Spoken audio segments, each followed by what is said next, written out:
Have core values. So to understand what your life stands for, going to one of my favorite musicals of all time is Hamilton. And there's a line in Hamilton that says, if you don't know what you stand for, then you'll fall for anything. And in our lives, that can certainly be the case. So to understand that you need to create core values. If you don't have core values, you could easily pull up your schedule, your calendar, and I will tell you what you value most. Yeah. Probably the workplace and maybe a game on the weekends. Outside of that, you don't do anything with your time, and your life really has no impact anywhere. So to have values that you stand for gives you also clarity on your own mission. Your life has to have mission in order to have purpose. Yep.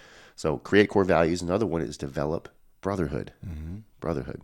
Guys in the military, this is something that's such a gift of that type of organization and that type of commitment is you are forced to be around other men that you entrust your life to. And for the rest of us who don't get that, or for men that leave the military, it's so important for us to create an atmosphere that will challenge us. Not just a guy that'll give you a high five, meet you at the bar, or throw a baseball with you, but guys that challenge how we live, how we think, and push us forward, keeping us progressing. That's good.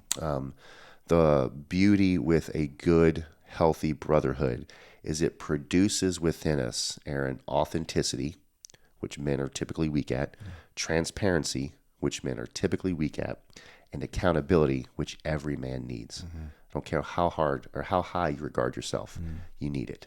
Yeah. And I think the greatest thing too of that brotherhood is that iron sharpens iron. So in this season of adulthood, if you truly want to become a master at some point, and whatever your profession is, your career is, whatever your life path is, you have to sharpen the blades, your talents and your treasure. It means you need to be in proximity with men that are at a further advanced journey than you, so they can create that sharpen inside of your own sphere. And so, the takeaway from this in this adulthood season is you're developing the skill sets that will direct you towards mastery. In order to do that, you have to surround yourself with a band of brothers that are on the path the same way. Yeah, and if you're the kind of guy where, and I've certainly been this man and still feel it, but if you're the kind of guy that your pride says, well, I like being the big fish in the pond, it feels good, then you may be the big fish in the pond, but in a very short timing, you will be overtaken. You will be passed by everyone else around you, and your life will mean very little.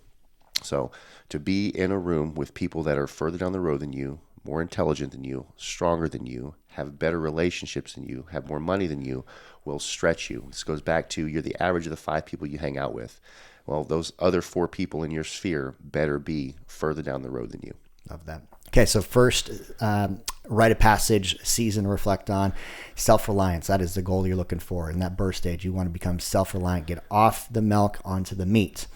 Stage 2 is adulthood. This is your selfish season. Like, this is where you can develop the skill sets. You start to understand what you're good at. You're going to surround yourself with the brotherhood. You're going to sharpen the sphere. You're deepening your strengths. Now we're stepping into the third stage, which is marriage. Yeah. And this rite of passage, this season is all about service.